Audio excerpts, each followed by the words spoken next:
क्या पंज बनेमित इंसानों पे किन इंसान बनेमित पंजों पे या अगर न पंज इंसानों पे बनेमित कहें तेल क्या पंजन हज शक्ल इंसान सत रलान। अजकिस वीडियोस मज जानो यमन सवालन हंद जवाब पेर वायर हिंदन वीडियोन मज बे एक लट तुहद खुश आमदीद। नाजरीन पंजन हज हकीकत जान खतर अकिस कौमस मुतलिक जानन यम अल्लाह ताला सदिस अजाबस मज हेन आमित। दरअसल यमन हुंद नाव 𝙬𝙗𝙤 सबत। यह वाक़या हजरत दाऊद अलैहिस्सलाम ज़मानुक। अमे वक्त यम हजरत याकूब अलैहिस्सलाम औलाद यानी यमन बनी इसराइल नाव सत जानन यमन हज तदादस लछन मज। यम फलस्तीनस तो यरूशलेमस मज आबाद। यमो मज गो कबील बनी इसराइल निश अलग तो गई अकिस दरियाव बटिस पे बसने। यमन लुकन हज तदादस तकरीबन 70,000 तो यम वारिया ज्यादा सरकश तो नाफरमान लुक। यमो लज तौरातस खिलाफ प्रेथ कम कर। यम ती चीज अल्लाह ताला तौरातस मज हराम कर्मित यमो कर तिम सारी चीज पन्निस पानस पे हलाल। यह कौम यथ दरियाव बटिस पे बसित अत दरियावस मज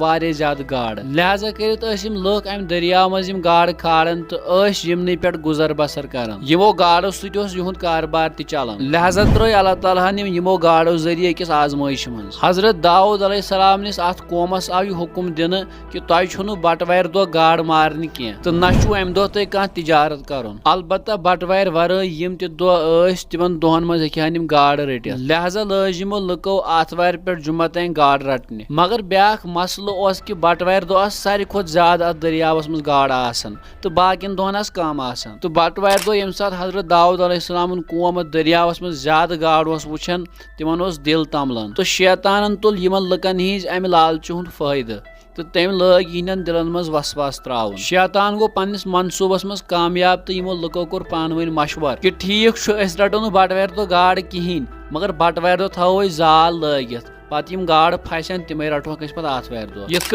त्र कैंचो लुको अत दरियावस मज जाल तो कैंचो नी पन्निस गरस कुन नहर। यमो लुको लज वन अमल थवन जारी। अत बस्ती मज अल्लाह ताला सन कह नेक बंद यमो लुकन वोन कि तुह छो यह गलत कर यमो करो कह अल्लाह ताला सनिस अजाबस खोचो। तुह छो जाल लागन बटवार दो तो यस त गाड़ अत मज फस सही मान कि यह आए बटवार दो रटन मगर यम लुक गई न टस से मस कहें। यमो लोग यमन नेक इंसान हुंद मजाक बनावन तो वोन हेक खोज गस करो तुह क्या सत। यह बूझित कोर यमो नेक लुको देवार मंजस खड़ा तो वोनुक यमन लुकन कि यम तह मज अल्लाह ताला सद फरमा बरदार तो मानन वल तिम यीव यम तरफ तो यम न तिम गो हम तरफ। तकरीबन द्रे 20,000 लोग हम तरफ तथ देवारस यम अल्लाह ताला सद नाफरमान तो यम नेक इंसान यमन बार बार रुकावन ए लुको मा गो अम साइड क्या तुह छो पता प्रान कौमन पे खतरनाक अजाब मगर यम लुक गसन टस से मस कहें। यम नेक लुकन पे असुन त्रावन तो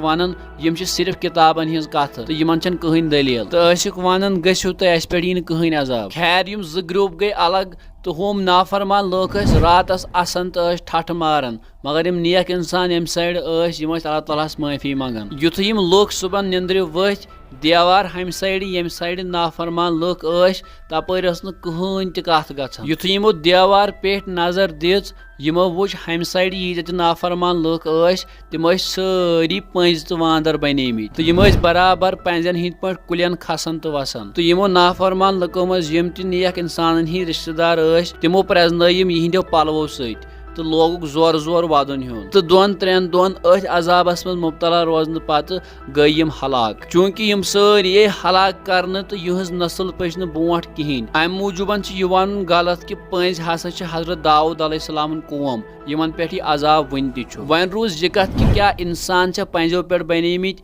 अत पे ईमान कि सारी हजरत आदम अलैहिस्सलाम औलाद युस जन गोडनुक पैगंबर उम्मीद अजिक वीडियो आह ज्यादा पसंद आमुत। मजीद वीडियो वुचन बापत करिहुन सोन पेज फेसबुकस पे फॉलो तो यूट्यूबस पे सब्सक्राइब। अल्लाह ताला थैनो सलामत।